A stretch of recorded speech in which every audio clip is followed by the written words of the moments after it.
وزیر داخلہ احسن اقبال قاتلانہ حملے میں زخمی، حملہ اور گرفتار۔ آگے تفصیلات جاننے سے پہلے اگر چینل کو سبسکرائب نہیں کیا ہے تو اس چینل کو سبسکرائب کریں۔ وزیر داخلہ احسن اقبال قاتلانہ حملے میں زخمی ہو گئے۔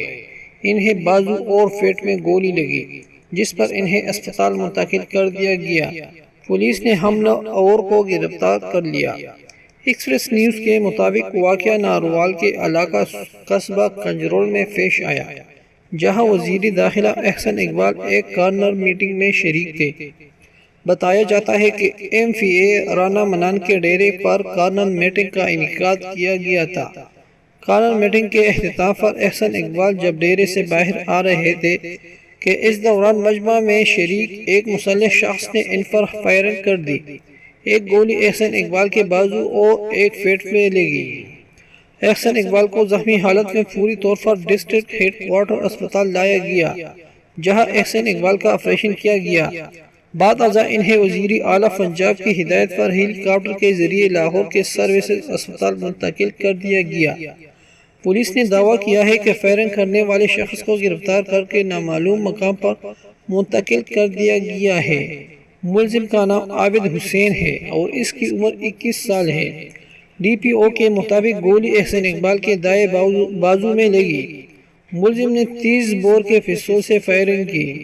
احسن اقبال کے کزن رانا ایم پی اے منان نے ایکسپریس کو بتایا کہ احسن اقبال ایک تقریب میں شریک تھے۔ تقریب سے واپسی پر ان پر حملہ ہوا۔ حملہ آور نے 2 گولیاں فائر کی، ایک گولی بازو میں لگی۔ حملہ آور کو موقع پر ہی گرفتار کر لیا گیا تھا۔ ایکسپریس نیوز گوجرانوالہ کے بیورو چیف شاہد منیر کے مطابق ملزم کا تعلق اسی گاؤں کنجرول سے ہے۔ پولیس تحقیقات کر رہی ہے کہ ملزم کا تعلق کس گروہ یا کس سیاسی جماعت ہے۔ احسن اقبال کی حالت خطرہ سے باہر ہے، وہ ہوش میں ہے اور لوگوں سے باتیں کر رہے ہیں۔ پولیس کی طرف سے موقف ہے کہ احسن اقبال پر کارنر میٹنگ سے باہر نکل کر حملہ ہوا ہے۔ یہ حملہ آور میٹنگ میں موجود نہیں تھا، باہر کھڑا تھا۔ ایکسپریس نیوز کو احسن اقبال کے ایکس رے کی تصاویر موصول ہو گئی، جس کے مطابق انہیں ایک گولی بازو اور دوسری پیٹ میں لگی۔ صدر مملکت، وزیر اعظم، آرمی چیف سمیت مختلف سیاسی جماعتوں کے سربراہان اور دیگر رہنماؤں نے احسن اقبال پر حملے کی شدید مذمت کی ہے۔